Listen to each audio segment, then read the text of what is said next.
Hello everyone, I am Kirti and welcome to the Cartographia IAS, a revolution in Indian education.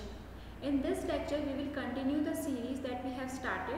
हमने discuss किया था कि 2007-8 के great recession के time पे इंडिया ने कैसे रिसेशन को अवॉइड करके कुछ इम्पॉर्टेंट फैक्टर्स के थ्रू रिसेशन की कैरेक्टरिस्टिक्स को अवॉइड करके एक हायर रेट ऑफ ग्रोथ को अचीव किया था. उसके बाद हमने देखा टिल 2017 तक India was achieving a quite good high growth rate और इंडिया एक फास्टेस्ट ग्रोइंग इकोनॉमी में कंसिडर किया जाता था. बट इस लेक्चर में हम देखेंगे कि 2017 के बाद ऐसे कौन से फैक्टर्स थे जिसने हमें ग्रेट रिसेशन टाइप कैरेक्टरिस्टिक्स दिए थे, एक रिसेशन वाले फेज में हमें लेके जा रहे हैं जिससे हमारी इकोनॉमिक ग्रोथ इतनी फास्ट नहीं है. Before starting the topic, I want to let you know that Cartographia IAS UPPCS 60 days crash course start कर रहा है जिसमें हम आपको रिटन गारंटी प्रोवाइड करते हैं 90 क्वेश्चंस की. और हम Cartographia IAS UPSC Panchamrit course is also be launched जिसमें हम आपको रिटन गारंटी प्रोवाइड करते हैं 30 क्वेश्चंस की. एंड बिलीव मी स्टूडेंट्स, मैंने अपने स्टूडेंट्स को हमेशा बताया है कि for preparing any government exam it is essential that you analyse the cost benefit analysis. जितना आप अपना कॉस्ट इन्वेस्ट कर रहे हैं, जितनी आप एनर्जी इन्वेस्ट कर रहे हैं इस प्रिपरेशन में, उतने आपको रिटर्न्स भी मिले थ्रू द प्रिपरेशन. तो आपके लिए बहुत इम्पॉर्टेंट है कि किसी भी सोर्स को चूज़ करने से पहले, whether it is a written material और द वीडियो लेक्चर, हमेशा एनालाइज करो कि वो आपको प्रिपरेशन में कितना बेनिफिट कर रहे हैं. तो मेरी बात माने और मेरा सजेशन माने तो UPPCS 60 days crash course and UPSC Panchamrit study notes का रिटर्न्स बहुत हाई है. इसलिए जल्दी से ज्वाइन करें and click on the link in the description box to join our course. Let's start with the topic. अभी हम देखते हैं कि what derailed the Indian economy from 2017. Indian economy में देखिए कुछ ऐसे फैक्टर्स थे, some were structural factors and some were cyclical factors. कुछ ऐसे फैक्टर्स थे हमारी इंडियन इकोनॉमी में, जैसे मैंने आपको प्रीवियस लेक्चर में भी बताया था कि हमारी ग्रोथ जब हायर ग्रोथ रेट पे भी था इंडिया बिफोर 2017, कुछ ऐसे फीचर्स थे जो हमारी इकोनॉमी के लिए कोई हेल्पफुल नहीं थे. लाइक हमने अचीव करी थी higher rate of growth with a jobless growth. हमने अपनी इकोनॉमी में नॉन इंक्लूसिव ग्रोथ रखी है. हमारा अनएम्प्लॉयमेंट बहुत हाई रहा है even though we have the good economic growth. तो ये जो नेगेटिव फिनोमिना है हमारी इकोनॉमी में which were very important to remove, हमने अभी तक रिमूव नहीं कर रहे थे. फिर स्टिल हम हायर इकोनॉमिक ग्रोथ की तरफ बढ़ रहे थे पर हमने रिमूव नहीं किए थे. इस लेक्चर में हम देखेंगे कि वो जो चीज़ें हम अवॉइड करके इकोनॉमिक ग्रोथ अचीव कर रहे थे वो अभी हमें शो करने लगी है कि उस चीज़ों को हमें अवॉइड नहीं करना चाहिए था, उन प्रॉब्लम्स को एड्रेस करना चाहिए था और इकोनॉमिक ग्रोथ अचीव करनी थी. देखिए इंडियन इकोनॉमी में कुछ तो स्ट्रक्चरल प्रॉब्लम्स हैं और कुछ साइक्लिकल प्रॉब्लम्स हैं. स्ट्रक्चरल प्रॉब्लम्स क्या होती है, जैसे हमने देखा है कि किसी फिनोमिना का, किसी भी एक बिल्डिंग का एक स्ट्रक्चर फॉर्मेशन होता है. अगर उसकी हमने वॉल्स ही प्रॉपरली बिल्ड नहीं करी हैं तो वो कहीं ना कहीं हमें एक्सीडेंट की तरफ तो ले ही जाएंगे. फाइन, डिज़ास्टर तो हो ही सकता है. सेम चीज़ इंडियन इकोनॉमी की भी तरफ है कि जिस स्ट्रक्चर पे हमारी इकोनॉमी स्टैंड हो रही है, जिस स्ट्रक्चर पे इंडियन इकोनॉमी खड़ी हो रही है इज़ नॉट फेवरेबल. हमने अपनी इकोनॉमी में एक लॉन्ग टर्म इन्वेस्टमेंट नहीं किया है कि हम अपनी बिल्डिंग्स, अपना फाउंडेशन उतना स्ट्रॉन्ग ले करें. इसलिए इंडियन इकोनॉमी को 2017 से उसके कॉन्सिक्वेंसेस बियर करने पड़ रहे हैं. और साइक्लिकल फैक्टर्स क्या होते हैं, किसी भी इकोनॉमी में ये नॉर्मल चीज़ है कि हम अप्स एंड डाउन्स की तरह मूव करें. हमेशा ऐसा नहीं है कि हम हायर रेट ऑफ ग्रोथ की तरफ ही जाएंगे. हर इकोनॉमी को कभी ना कभी थोड़ा या ज़्यादा, मोर और लेस, हमें अप्स एंड डाउन्स की तरफ चलना पड़ता है. तो बट प्रॉब्लम ये है कि अगर हमारी इकोनॉमी में साइक्लिकल फैक्टर्स हैं उसको हम एड्रेस करें तो ईजिली हम हायर रेट ऑफ ग्रोथ की तरफ चल लेंगे. बट प्रॉब्लम तब आती है जब साथ में स्ट्रक्चरल फैक्टर्स भी एक प्रॉब्लम करते हैं, एक चैलेंजेस देते हैं. तो सेम इंडियन इकोनॉमी में है, हमारी साइक्लिकल प्रॉब्लम्स तो है but at the same time हमारे स्ट्रक्चरल प्रॉब्लम्स हमें रिसेशन की तरफ ले जा रहे हैं. तो देखते हैं स्ट्रक्चरल फैक्टर्स क्या हैं. जैसे लॉन्ग टर्म से हमने लेबर रिफॉर्म्स की तरफ डिमांड की है, ट्रेड यूनियंस ने डिमांड की थी कि लेबर रिफॉर्म्स हों, हमारी इकोनॉमी में जो लेबर का कंट्रीब्यूशन है वो क्वाइट हाई है, बट जितना उनको बेनिफिट्स प्रोवाइड करे जाते हैं लेबर को for their work is not remarkable. तो सेम चीज़ हमारे लेबर रिफॉर्म्स के कारण हमारा एक स्ट्रक्चर स्ट्रॉन्ग बिल्ड नहीं हो रहा है। सेम चीज़ एग्रीकल्चर, अभी भी हम देखते हैं एग्रीकल्चर में जितना फार्मर्स अपना इनपुट दे रहा है, अपना एनर्जी दे रहा है, इतना टाइम इन्वेस्ट कर रहा है, उतना फार्मर को रिटर्न नहीं मिलते। And this is more challenging problem for the small and the marginal farmers. Large scale पे जिनके पास लैंड है they can get the higher returns, but जो स्मॉल फार्मर है जिनके पास स्मॉल पीस ऑफ लैंड है, उनके पास जितने वो इनपुट्स अपने लैंड पे लगा रहे हैं, जितना वो इन्वेस्टमेंट कर रहे हैं, एनर्जी दे रहे हैं, उतने उनको रिटर्न्स नहीं मिल रहे। तो सेम प्रॉब्लम है, हमने एग्रीकल्चर का जो फाउंडेशन है उसकी प्रॉब्लम्स को इतने लॉन्ग टाइम तक इग्नोर किया और एड्रेस नहीं किया, because of which we are going on a recession phase, like increasing cost of inputs है, low prices of produce and low public investment. Government ने इतना इन्वेस्टमेंट नहीं किया कि उनको better irrigation facilities, seeds and market facilities provide करो। Next चीज़, income stagnation in urban areas. हमने देखा है, अगर हम पॉवर्टी लाइन भी देखें तो अभी स्टिल इंडिया में क्या माना जाता है कि पॉवर्टी लाइन वहाँ पे स्टैंड करती है in urban areas where the person is investing less than 32 rupees in rural areas and 47 rupees in urban areas. अगर पर्सन के पास लेस देन 47 रुपीज़ है अर्बन एरियाज़ में और रूरल एरियाज़ में लेस देन 20 रुपीज़ है पर डे, तो अगर पर्सन उसके नीचे है तो वो एक पुअर पर्सन है। Don't you think it is a very less number? ये बहुत लो नंबर है, एक्चुअली में ये बहुत लो नंबर है। एंड बिकॉज ऑफ दैट इस इंडियन में इनकम स्टैग्नेशन है, हम एक पर्टिकुलर इनकम से अबव राइज ही नहीं कर रहे। इतने फैक्टर पे आने के बाद, एक लेवल पे आने के बाद हमारी इनकम रुक जाती है। ऐसा नहीं है कि उसके बाद हम और हार्ड वर्क करें तो हमारी इनकम और ज़्यादा बढ़े। तो हम एक स्टैग्नेशन फेज में आ गए हैं, एक स्थिर फेज में आ गए हैं, जिसके बाद हमारी इनकम सिटीजन्स की बढ़ती ही नहीं है। इससे क्या होगा, the stagnant the income is, तो उनकी डिमांड्स भी स्टैग्नेंट होंगी, और डिमांड्स कंज्यूमर की स्टैग्नेंट हुई तो हमारा जीडीपी उतना राइज नहीं करेगा, उतना प्रोडक्शन नहीं होगा, उतना कंज्यूमर्स की डिमांड नहीं होगी, और जीडीपी इज ऑल्सो स्टैग्नेंट। तो इंडियन का सबसे बड़ा प्रॉब्लम, हमने अपने एग्रीकल्चर को एड्रेस नहीं किया, उसके लॉन्ग टर्म इश्यूज़ का एड्रेस नहीं किया। सेकेंडली, हमारे जो सिटीजन्स की इनकम है वो स्टैग्नेंट हो गई है बियॉन्ड अ लेवल। फाइन। तीसरी चीज़, हमारे लेबर रिफॉर्म्स, हमने इतने लॉन्ग पेंडिंग लेबर रिफॉर्म्स को एड्रेस नहीं किया, उनको हमने देखा नहीं कि लेबर्स के इश्यूज़ के, हमको अवॉइड करते गए। अब हम देखते हैं कि cyclical factors is like a temporary factors जिन्हें हमें एड्रेस करना पड़ता है, और वो हर इकोनॉमी को फेस करना होता है। शॉर्ट टर्म इश्यूज़ लाइक कभी कभी हमारा मानसून तो होता है, वो एक बैड मानसून होता है, प्रॉपर रेनफॉल नहीं होती है, कभी बहुत ज़्यादा रेनफॉल हो जाती है और कभी बहुत कम रेनफॉल होती है, कभी फ्लडिंग लाइक सिचुएशंस होती है, कभी ड्रॉट होती है। And this is also the case कि इंडिया के एक एरिया में, किसी स्टेट में कहीं पे ड्रॉट हो रही है और किसी और स्टेट में वहाँ पे फ्लडिंग हो रही है। तो ये हमारा जो मानसून है वो अनइक्वल है, जिसके कारण हमारा एग्रीकल्चर ग्रेटली इम्पैक्ट करता है। सो जो साइक्लिकल और स्ट्रक्चरल फैक्टर्स हैं वो हमारी इकोनॉमिक स्लोडाउन की तरफ हमें ले जा रहे हैं और एक रिसेशन लाइक कंडीशंस क्रिएट कर रहे हैं। अंडरस्टूड? तो ये बहुत चीज़ें इंपॉर्टेंट रखती है कि इंडिया ने 2017 से कैसे हमें इंडिया को 2017 से इकोनॉमिक प्रॉब्लम फेस करनी पड़ रही है। इसके बाद हम देखते हैं सेकंड प्रॉब्लम है ट्विन बैलेंस शीट प्रॉब्लम। आपने इसको 2015-16 के इकोनॉमिक सर्वे में भी पढ़ा होगा। एक मेजर फीचर बताया गया था इकोनॉमिक सर्वे में कि जिसको इंडिया को एड्रेस करना है। इसमें प्रॉब्लम क्या है, जैसे 2007-8 में जब इंडिया एक हाई ग्रोथ रेट इकोनॉमी था और वर्ल्ड में एक रिसेशन आ रहा था, उससे पहले ही इंडियन बैंक्स ने कॉरपोरेट इंडस्ट्री सेक्टर को काफ़ी ज़्यादा लोन प्रोवाइड करा। बैंक ने इंडस्ट्रीज़ को काफ़ी ज़्यादा लोन प्रोवाइड करा। अंडरस्टूड?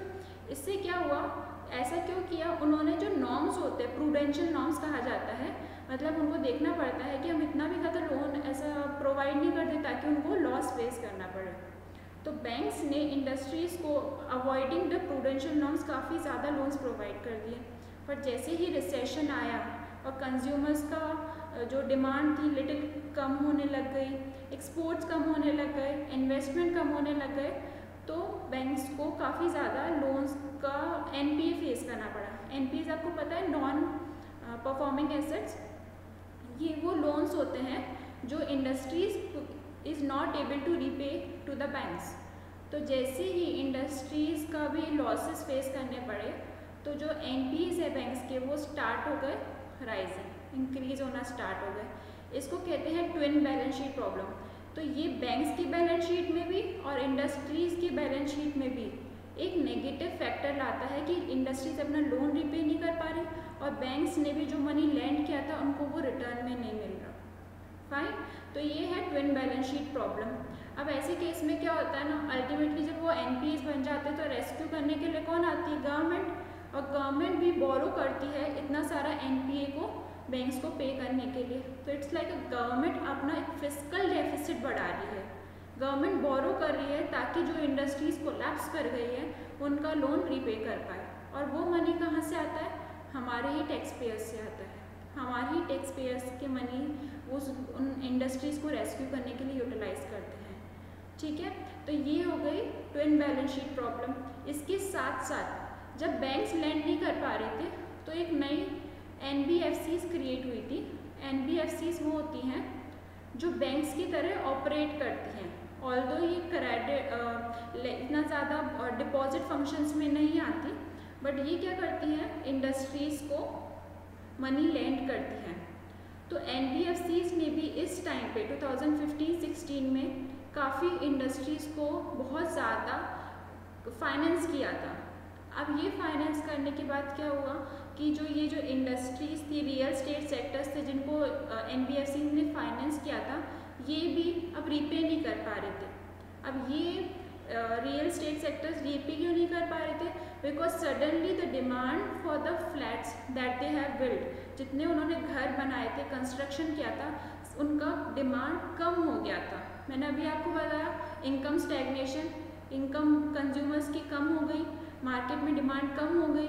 तो जो इन्होंने फ्लैट्स बनाए थे, घर बनाए थे रियल स्टेट सेक्टर में, उनकी डिमांड कम हो गई। तो जब ये कंस्ट्रक्शन सेक्टर की डिमांड कम हो गई तो वो वापस एनबीएफसी को पे नहीं कर पा रहे थे। इसलिए हमने देखा था कि 2018 में एक आपने भी पढ़ा होगा न्यूज़पेपर में, आईएलएफसी कोलैप्स कर गया था और जिसके लॉसेस थे अराउंड 90,000 करोड़। अब जब ये कोलैप्स कर गया तो इसको अल्टीमेटली रेस्क्यू करने के लिए इन्वेस्टर्स का इंडियन इकोनॉमी में कॉन्फिडेंस डालने के लिए कौन आएगा? गवर्नमेंट। और गवर्नमेंट के पास पैसा कहाँ से आता है? टैक्स पेयर्स से।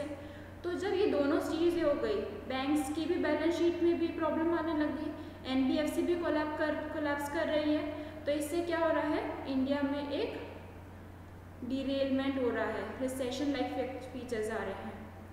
फाइन, तो economic growth collapse, NBFC collapse, banks collapse. Fine, अब देखते हैं हम आगे। C component which has been the driver of the growth rate in the Indian economy during the 2007-8। जब 2007-8 के टाइम पे मैंने आपको कल भी बताया था कि इंडियन इकोनॉमी क्यों कोलैप्स नहीं कर रही थी, बिकॉज हमारा जो जी फैक्टर है, गवर्नमेंट का एक्सपेंडिचर है और कंज्यूमर का एक्सपेंडिचर है, ये दोनों फैक्टर्स ने इंडिया को डिरेल नहीं होने दिया था, हायर ग्रोथ रेट की तरफ ही लेके गए थे। बट उसके बाद से, जब 2017 के बाद से जो कंज्यूमर्स की इनकम है वो स्टैग्नेंट हो गई है, तो कंज्यूमर का एक्सपेंडिचर भी स्टैग्नेंट हो गया है। इसके कारण इंडिया एक higher rate of growth achieve नहीं कर रही है। तो अभी तक मैंने आपको बताया, सबसे पहले structural and the cyclical factors, secondly NBFC and the twin balance sheet problem, तीसरी चीज़ income stagnation because of which जो कंज्यूमर की डिमांड है, कंज्यूमर की जो मार्केट में एक्सपेंडिचर है वो स्टैग्नेंट हो गया है, रिड्यूस हो गया है।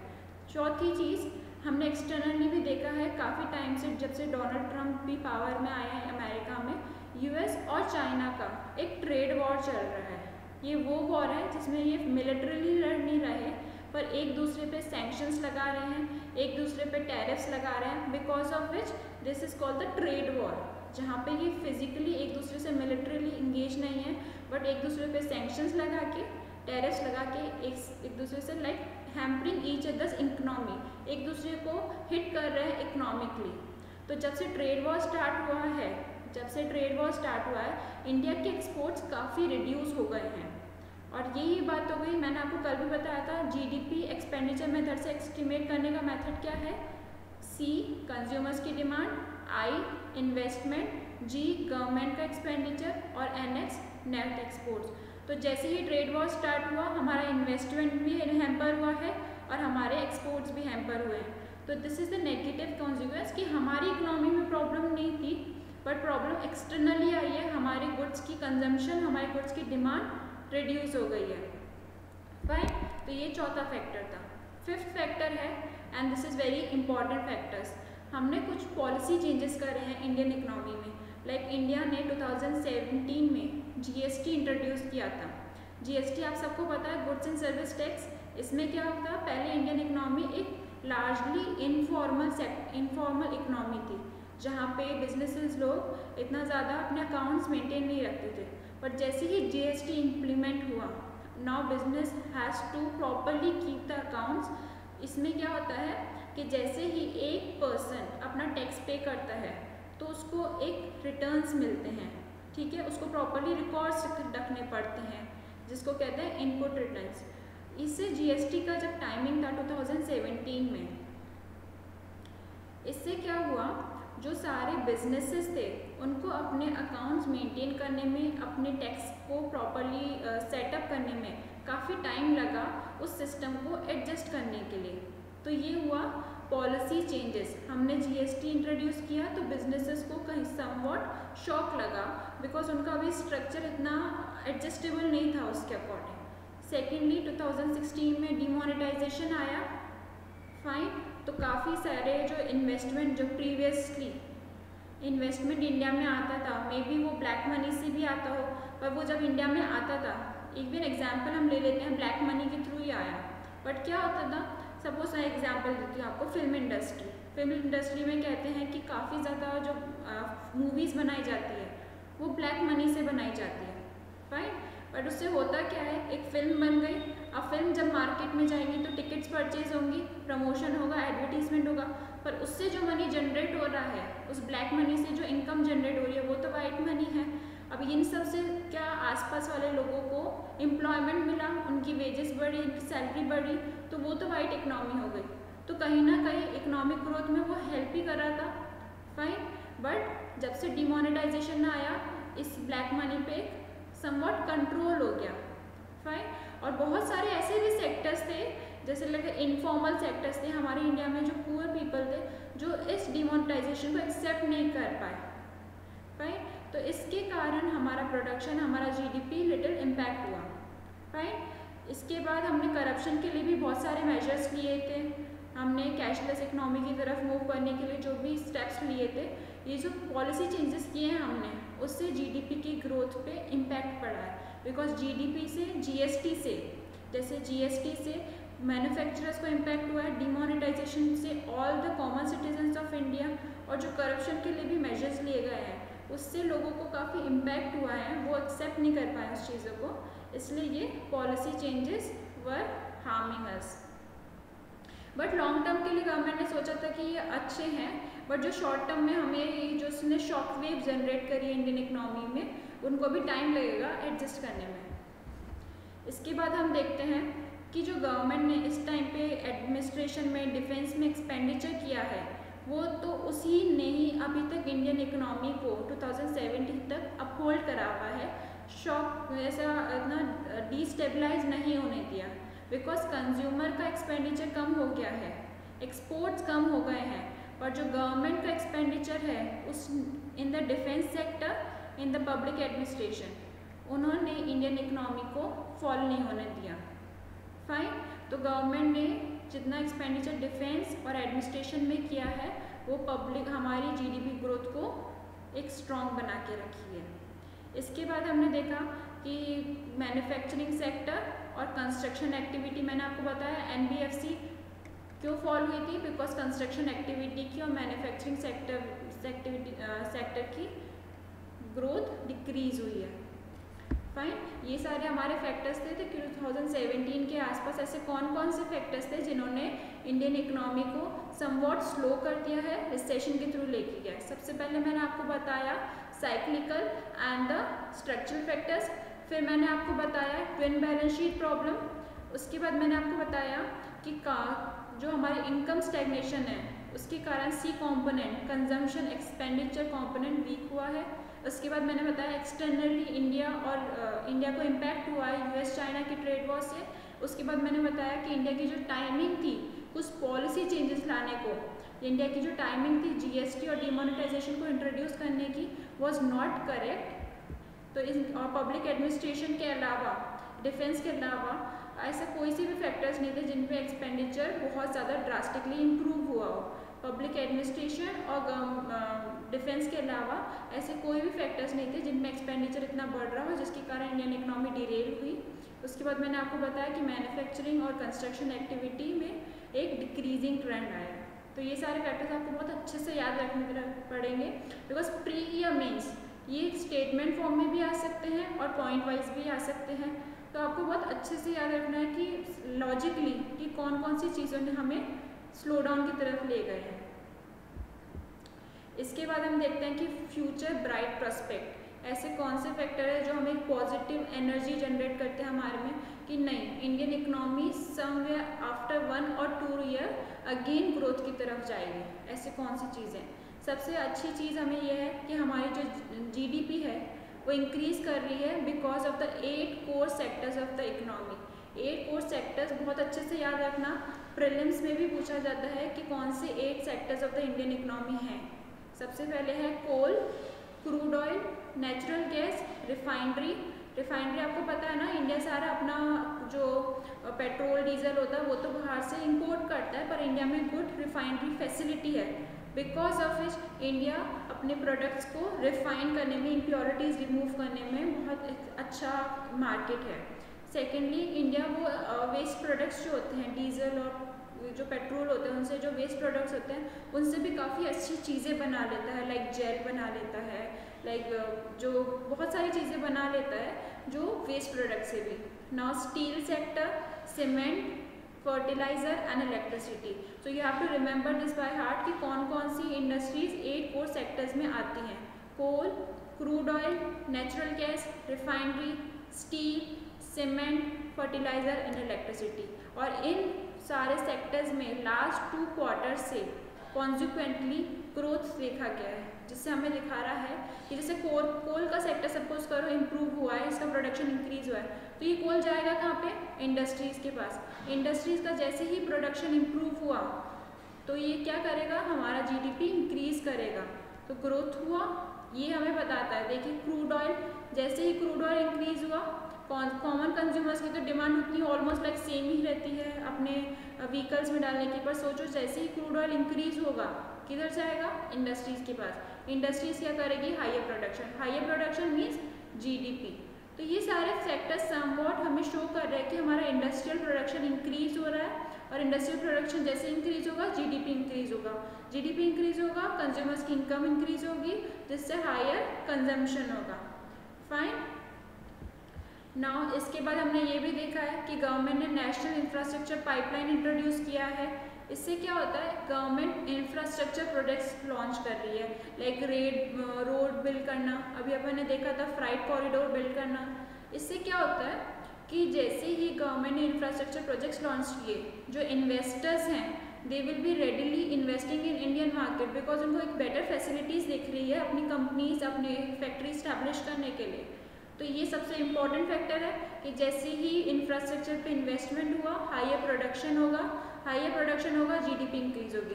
सेकेंडली, जो अगर फैक्ट्रीज यहाँ पे स्टैब्लिश होंगी तो वर्कर्स को वेजेस मिलेंगी, हायर GDP का ग्रोथ होगा, वर्कर्स का एक्सपेंडिचर बढ़ेगा, उनकी इनकम बढ़ेगी, तो वो इन्वेस्टमेंट करेंगे, कंजम्पशन करेंगे, जिससे अगेन GDP इंक्रीज होगी। तो गवर्नमेंट ने जो कैपिटल इन्वेस्टमेंट के मेजर्स लिए हैं, national infrastructure pipeline, freight corridor, many other things, उससे क्या होगा, प्राइवेट सेक्टर्स को भी बूस्ट मिलेगा और वर्कर्स भी वेजेस बढ़ेंगे।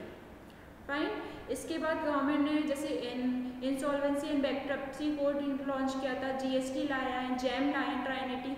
इंसॉल्वेंसी एंड बैंकरप्सी कोड क्या होता है, जो पहले एनपीएस बन गए हैं उनको क्विकली रिजॉल्व करने के लिए हमने बहुत सारे मेजर्स लिए हैं, लाइक बैड बैंक ला रहे हैं हम, असेट रिकंस्ट्रक्शन कंपनीज लॉन्च कर रहे हैं, ताकि ये जो एनपीएस हैं उनको क्विकली रिजॉल्व कर पाए और लिक्विडिटी हो मार्केट में। जीएसटी इंट्रोड्यूस किया, फॉर्मल इकोनॉमी की तरफ बढ़ रहे हैं हम। जैम आया, जनधन, आधार और मोबाइल, इन तीनों का लिंक हो जाएगा। इससे क्या होगा, फाइनेंशियल इंक्लूजन होगा, हर किसी के पास मोबाइल होगा, आधार कार्ड होगा, तो वो हर किसी के पास अकाउंट होगा। इसके बाद इससे क्या होगा कि हर कोई एक फॉर्मल इकोनॉमी की तरफ जा रहा है। गवर्नमेंट को पता है कितना मार्केट में मनी है, कितना सर्कुलेट हो रहा है, और गवर्नमेंट को अगर डीबीटी करना है, direct benefit analysis, direct benefit transfer भी करना है, तो वो डायरेक्टली जो बेनिफिशरी है उसके अकाउंट में ट्रांसफ़र कर देंगे। तो इससे फाइनेंशियल इंक्लूजन होगा, हर किसी का फाइनेंशियली अपग्रेडेशन होगा। उसके बाद हर कोई हायर एक्सपेंडिचर कर पाएगा। फाइन। तो ये जो सारी मेथड्स हैं, आईबीसी, जीएसटी, जैम, ये एक स्ट्रक्चरल जो प्रॉब्लम्स है इंडियन इकोनॉमी में, जिसको हम बहुत टाइम से अवॉइड कर रहे थे। हम शॉर्ट टर्म प्रॉब्लम्स को एड्रेस करने की कोशिश कर रहे थे, पर लॉन्ग टर्म स्ट्रक्चरल प्रॉब्लम्स को एड्रेस नहीं कर रहे थे। बट मैं मानती हूँ कि गवर्नमेंट ने बहुत अच्छे स्टेप्स लिए हैं, इंसॉल्वेंसी एंड बैंकरप्सी कोड को लाके, जीएसटी को लाके, जैम को लाके। अभी भी हमने रिसेंटली देखा कि कोरोना वायरस के टाइम पे गवर्नमेंट ने आत्मनिर्भर भारत स्टैब्लिश किया। इंडियन इकोनॉमी जब 2000 मैंने आपको पहले भी बताया है, 1947 में जब इंडिया इंडिपेंडेंट हुआ तो इंडिया की पॉपुलेशन लार्जली एग्रीकल्चर पे डिपेंडेंट थी। 1991 में जब इंडियन इकोनॉमी को ओपन अप किया गया तो ज़्यादा इन्वेस्टमेंट, ज़्यादा सर्विस सेक्टर में आया, तो जो मैन्युफैक्चरिंग सेक्टर था इंडिया ने उसको अवॉइड ही कर दिया। पर हर इकोनॉमी को आइडली एग्रीकल्चर से मैन्युफैक्चरिंग पे जाना चाहिए, मैन्युफैक्चरिंग से सर्विस पे जाना चाहिए, ट्रांसफॉर्म करना चाहिए। यही एक प्रोसीजर होता है हाउ अ इकोनॉमी मूव्स। जैसे ही उसकी इनिशियली इनकम इतनी ज़्यादा नहीं होगी, वो एग्रीकल्चर पे इन्वेस्ट करेगा।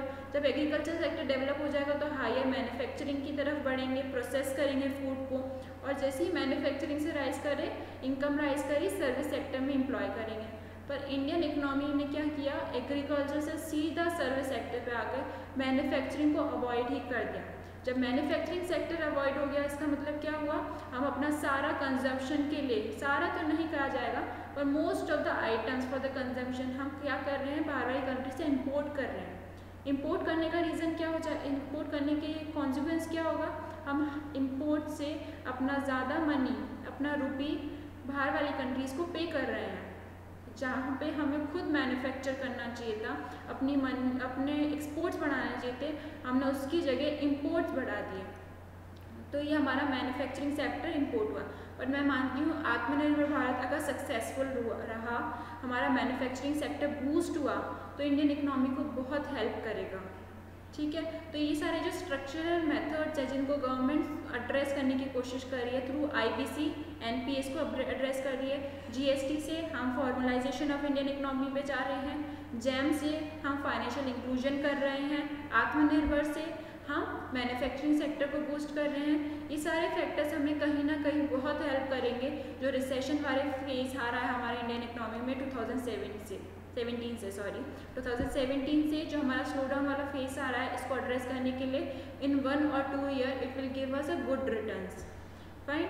बट इसके साथ साथ ही तो मैंने आपको पॉजिटिव फैक्टर्स बताया कि इंडिया ने जो गवर्नमेंट है कैपिटल इन्वेस्टमेंट इंक्रीज कर रही है, स्ट्रक्चरल मेथड्स को एड्रेस कर रही है, कोर सेक्टर भी इम्प्रूव हो रहा है, कोर इंडस्ट्री सेक्टर इम्प्रूव हो रहा है, और उसके साथ साथ कुछ नेगेटिव साइड्स भी हैं जो हमें देख लेनी चाहिए। जैसे ही रिसेंटली कोरोना वायरस का इम्पैक्ट इंडिया पे हुआ और वर्ल्ड पे हुआ, कोरोना वायरस ने हमारे जो एक्सपेंसेस हैं वो हेल्थ इंफ्रास्ट्रक्चर पे डाइवर्ट कर दिए हैं, जिसके कारण government is also short of money to invest in more infrastructure products. और गवर्नमेंट का मनी भी, रिवेन्यू भी लिमिटेड है जितना हमको टैक्स पेयर से और अदर सेक्टर से मिलता है, तो उनका जो मनी, लिमिटेड मनी है, they have to divert now to see the health status of the population, health के प्रॉब्लम्स को फेस करने के लिए करना पड़ रहा है, जिसके कारण हमारा इन्वेस्टमेंट में जो जितना होना चाहिए था इंफ्रास्ट्रक्चर में वो रिड्यूस हो जाएगा। तो अगेन एक ड्रॉबैक है, बट स्टिल मेरे को लगता है कि जो आत्मनिर्भर है, if it is successful it will help India immensely. Fine. तो जब से अभी भी जैसे यूएस और चाइना की भी ट्रेड वॉर कंटिन्यूस चल रही है, उससे हमारी जो एक्सपोर्ट्स हैं वो कहीं ना कहीं हैम्पर कर रहे हैं। ठीक है, तो वो भी एक still giving us a negative side कि पॉजिटिव रिटर्न्स कब आएंगे। बट ठीक है, आत्मनिर्भर भारत अगर सक्सेसफुल हुआ, हमारे एक्सपोर्ट्स बढ़ेंगे और हमारा जो मनी है, हमारा जो रुपी है, उसको बाहर हमें भेजने की ज़रूरत नहीं पड़ेगी। ठीक है, किसी और कंट्री को पे करने की ज़रूरत नहीं पड़ेगी। वे फॉरवर्ड क्या है इंडिया को, और क्या कर सकते हैं हम, जैसे कीनीजियन अप्रोच जो 1929 के ग्रेट डिप्रेशन के टाइम पे भी दी गई थी अमेरिका में, जब गवर्नमेंट खुद इन्वेस्ट करती है, जब इंडिया में कहीं पे भी वर्ल्ड में कहीं भी किसी भी इकोनॉमी में अगर रिसेशन या डिप्रेशन जैसा फेज आता है, तो एक फेमस इकोनॉमिस्ट है, उसने बताया था कि तब गवर्नमेंट का involvement is foremost important. Government का इन्वेस्टमेंट ही उस टाइम पे इकोनॉमी को अगेन स्टेबलाइज करता है। वो कैसे करता है, अगर गवर्नमेंट एक्सपेंडिचर करेगी एग्रीकल्चर में, इंफ्रास्ट्रक्चर में, मार्केटिंग, स्टोरेज, हर जगह पे गवर्नमेंट इन्वेस्ट करेंगी तो वर्कर्स को वेजेस मिलेंगी, उनका प्रोडक्शन इंक्रीज होगा, उससे एक कंट्री में स्टेबलाइज होने के चांसेस इज़ वेरी हाई। अगर कोई भी कंट्री रिसेशन के फेज में जा रही है तो वहाँ पे private sector will not be willing to invest in. ठीक है, तो उस टाइम पे सबसे ज़्यादा अगर इम्पॉर्टेंट रोल होता है तो उस टाइम पे रोल होता है गवर्नमेंट का, कि वो जितना एक्सपेंडिचर कर सकती है on the population, on the country, तभी कंट्री को रेस्क्यू करा जा सकता है रिसेशन और डिप्रेशन से। तो सेम चीज़ इंडिया के लिए भी है, although we are on a slow down phase from the March 2017, पर गवर्नमेंट का अगर जिस तरीके से भी प्रोजेक्ट्स चल रहे हैं, infrastructure projects and other many other sectors, वो ही इंडिया को अगेन स्टेबलाइज करेंगे। सेकेंडली, शी क्या है, skill, education and health. It is very important that the India continue to invest higher and higher on the skill, education of the population and health. Recently भी हमने देखा कि India ने national education policy launch करी। इसमें काफ़ी time तक demand थी कि इंडिया जो currently 3% of the GDP invest कर रहा है एजुकेशन में, इट शुड स्पेंड अराउंड 6%। और नेशनल एजुकेशन पॉलिसी में इस चीज़ को एक्सेप्ट करा है कि इंडिया को एजुकेशन पे ज़्यादा इन्वेस्टमेंट करना चाहिए, स्किल पे ज़्यादा इन्वेस्टमेंट करना चाहिए ताकि हम वोकेशनल सेक्टर्स पे जाएं, हेल्थ पे इन्वेस्टमेंट करना चाहिए, जो हमने रिसेंटली भी आयुष्मान भारत के थ्रू देखा था। तो ये हमें पॉजिटिव दिशा दे रहे हैं, हमें एक सही दिशा दे रहे हैं कि हम सही डायरेक्शन में जा रहे हैं। फाइन। इसके बाद जो पब्लिक एम्प्लॉयमेंट है, हमने देखा है कई जगह सेंट्रल और स्टेट सर्विसेज में जो गवर्नमेंट जॉब्स हैं वो वेकेंट हैं। तो गवर्नमेंट को सोचना चाहिए कि हमारी जो पॉपुलेशन है, जो एजुकेटेड है, स्किल्ड है, उनको हमें जॉब देनी है, उनको हमें सैलरी देनी है, जो हमारी काफ़ी प्रॉब्लम्स एड्रेस करेंगी। ये वेकेंट पोजीशंस को ही अगर हमने फिल कर दिया तो काफ़ी लोगों को एम्प्लॉयमेंट मिलेगा। फाइन। हमें जहाँ पे भी नेक्स्ट चीज़ है, हमें जहाँ पे भी इन्वेस्टमेंट करना है, हमें ऑटोमेशन की जगह लेबर इंटेंसिव सेक्टर्स में प्रेजेंटली फोकस करना चाहिए, जैसे James, jewellery, textile, garments. Because अगर हम ऑटोमेशन पे इन्वेस्टमेंट करेंगे तो हमारी जो इतनी लार्ज पॉपुलेशन है उनको एम्प्लॉयमेंट नहीं मिलेगा, तो अल्टीमेटली वेजेस नहीं मिलेगी, सैलरी नहीं मिलेगी और हमारी कंट्री में ग्रोथ नहीं होगा। तो इंडिया को अपनी पॉपुलेशन को ध्यान में रखते हुए उन सेक्टर्स में ज़्यादा करंटली इन्वेस्ट करना चाहिए जो लेबर इंटेंसिव है। फाइन। HCF क्या है, ह्यूमन कैपिटल फॉर्मेशन, जो मैंने आपको पहले भी बताया, स्किल, एजुकेशन और हेल्थ में इन्वेस्टमेंट करेंगे तो हमारे स्टार्टअप्स बढ़ेंगे, हमारी पॉपुलेशन स्किल्ड होगी, हेल्दी होगी, वो स्टार्टअप्स लॉन्च करेगी, स्टार्टअप से इंडस्ट्री सेटअप होगी, इंडस्ट्री सेटअप होगी तो GDP इंक्रीज होगा एंड ग्रोथ की तरफ हम अगेन बढ़ेंगे। फाइन। हमारे जो साइक्लिकल फिक्स हैं, साइक्लिकल फिक्स मैंने अभी भी आपको बताया था, जो ups and downs in the Indian economy में आ रहे हैं उनको एड्रेस करना है, जिस with the counter cyclical policy reforms. Counter cyclical policy reforms क्या हैं? जैसे सपोज करो हमारी इकोनॉमी डाउन फेज में चल रही है, हमें पता है कि सपोज करो मैं एग्जांपल लेती हूँ, इंडियन इकोनॉमी इन्फ्लेशन के फेज में जा रही है, हमारे प्राइसेस राइज कर रहे हैं, उस टाइम पे गवर्नमेंट को इंटरफेरेंस करना है, hoarding and black marketing of the goods जो हैं उनको कंट्रोल करना है, बिकॉज ऑफ दैट जो प्राइसेस अगेन स्टेबलाइज हो जाए। फाइन, हमने बहुत बार देखा होगा कि अनियन के प्राइसेस बहुत ज़्यादा राइज कर जाते हैं, वो price rise may be because of the hoarding and black marketing in the market हो रहा है, तो उस टाइम पे गवर्नमेंट को मेक श्योर करना है, इंटरफेयर करना है, ताकि ये जो hoarding and black marketing of the goods हैं, जो प्रोडक्ट्स हैं, वो रिड्यूस करा सके, उनको कंट्रोल कर सके। जैसे ये कंट्रोल होगा उसके बाद प्राइसेस अगेन स्टेबल हो जाएंगे। तो कोई भी जो साइक्लिकल अप्स एंड डाउन्स आ रहे हैं इंडियन इकोनॉमी में, उनको किस तरीके से रोका जा सकता है? Counter cyclical factors. सपोज करो हमें जो भी प्रॉब्लम्स आ रही हैं उनको अगर हम उन्हीं बिल्कुल स्ट्रिक्टली उन्हीं प्रॉब्लम को एड्रेस करते हुए चलेंगे तो वो होगा counter cyclical. Ups and downs को हमें बिल्कुल काउंटर साइक्लिकल पॉलिसी रिफॉर्म से करना है। लिक्विडिटी क्राइसिस, फाइन, ILFC अभी हमारा जैसे अभी हमने देखा था 2018 में क्रैश कर गया था, तो गवर्नमेंट की तो रिस्पॉन्सिबिलिटी बनती है कि इन्वेस्टर्स अब डरते रहेंगे इंडियन इकोनॉमी में इन्वेस्ट करने से, बिकॉज इतना बड़ा सेक्टर डिरेल हो गया है। तो गवर्नमेंट की रिस्पॉन्सिबिलिटी है कि इन्वेस्टर्स को कॉन्फिडेंस दे कि नहीं ऐसा कभी अगर नेक्स्ट टाइम भी होगा, वैसे तो होना नहीं चाहिए पर होगा भी, तो government is always there to gain the confidence of the investors. Fine, अभी हमें ये भी देखना है कि इंडियन इकोनॉमी, एशियन टाइगर्स पता है ना, एशियान वाली कंट्रीज़, साउथ ईस्ट एशिया वाली countries, fine, Vietnam, Cambodia, Laos, fine, Philippines, ये सारी कंट्रीज़ हैं, ये अपना लार्जली अपनी GDP किस पे रखती है? एक्सपोर्ट्स पे। फाइन, ये जो सारी कंट्रीज़ है एशियन वाली, वो अपना सारा फोकस किधर पे रखती है? एक्सपोर्ट्स पे। वो वर्ल्ड मार्केट में ज़्यादा से ज़्यादा एक्सपोर्ट्स करती हैं। रिसेंटली भी हमने देखा था जो ट्रेड वॉर चल रहा है US और चाइना के बीच में, इसमें जो चाइना से फैक्ट्रीज़ और कोरोना वायरस के टाइम पे भी फैक्ट्रीज जो अपनी चाइना को से छोड़ के जा रहे हैं, चाइना के मार्केट को छोड़ के जा रही है, वो कहाँ पे जा रही है? वियतनाम में जा रही हैं और साउथ ईस्ट एशियन कंट्रीज़ में जा रही हैं, बिकॉज वहाँ पे एक तो इंफ्रास्ट्रक्चर फैसिलिटीज़ उनकी इंडस्ट्रीज़ के लिए बहुत अच्छी हैं, सेकेंडली वहाँ पे जो पॉपुलेशन है वो स्किल्ड है, तो उनको एक चीप वर्कफोर्स मिल जाएगा। तीसरी चीज़, उन्होंने अपनी इकोनॉमी को इस तरीके से रखा हुआ है कि जो फॉरेन इन्वेस्टमेंट है वो बहुत इजीली अट्रैक्ट हो जाता है। तो इंडिया को भी उस तरीके से डायरेक्शन में मूव करना चाहिए, पर ये मैं नहीं कहूँगी कि इंडिया को अपनी पूरा अटेंशन, अपना पूरा ध्यान एक्सपोर्ट की तरफ रखना चाहिए। प्रेजेंटली इंडिया अभी उस पोजीशन पे नहीं है। प्रेजेंटली हमें ये फोकस करना चाहिए कि हमारी जो नीड्स हैं वो हम खुद ही पूरी कर सके without depending on the imports, और फिर जब हम अपनी डोमेस्टिक नीड्स को पूरा कर लें तब हम एक्सपोर्ट की तरफ जा सकते हैं। यही पर्पस है आत्मनिर्भर भारत का। तो corona virus is giving us bad health issues, but still it has given us a direction. हमारा जो मेक इन इंडिया इतना सक्सेसफुल नहीं हुआ था, आई होप कि आत्मनिर्भर भारत हमारा सक्सेसफुल हो। ये कोरोना वायरस हमें कुछ सिखा के जाए कि हमें जो चीज़ें परचेज करनी है वो मेड इन इंडिया हो, तो हमारा जो मनी है वो हमारे इंडिया में ही रहेगा।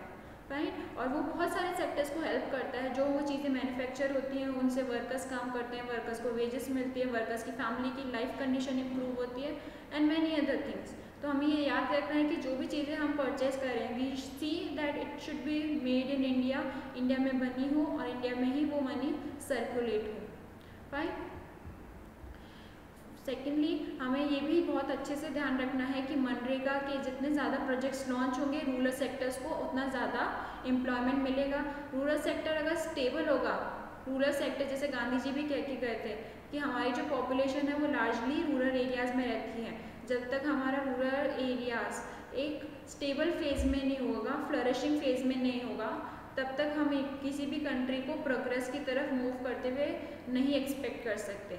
तो जिस भी हमारी कंट्री में स्पेशली जब तक रूरल एरियाज़ एक अच्छी फ्लरिशिंग फेज़ में नहीं होगा, तब तक हम GDP को एक पॉजिटिव साइन की तरफ नहीं देखा सकते।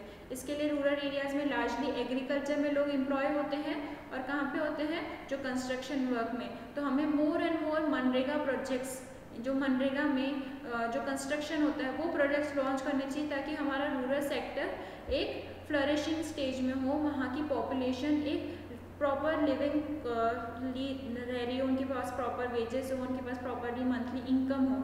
तो हमें फोकस करना है कि हम मनरेगा के प्रोजेक्ट्स भी लॉन्च करें ताकि हमारा रूरल एरिया है वो एक फ्लरिशिंग स्टेट में चल रहा है। ठीक है, आई होप कि आपको इस पूरे स्लो डाउन के बारे में मैंने जो स्टोरी चलाई थी 2007 से लेकर 2015 में क्या हुआ था, फिर 2017 के बाद में हमारा जो इकोनॉमी डाउन फेज में चला और उसके बाद अब कैसे पॉजिटिव साइंस हमें दिख रहे हैं और फ्यूचर के लिए भी गवर्नमेंट और क्या कर सकती है, उससे आपको बहुत होलिस्टिकली पूरा इशू समझ में आया होगा।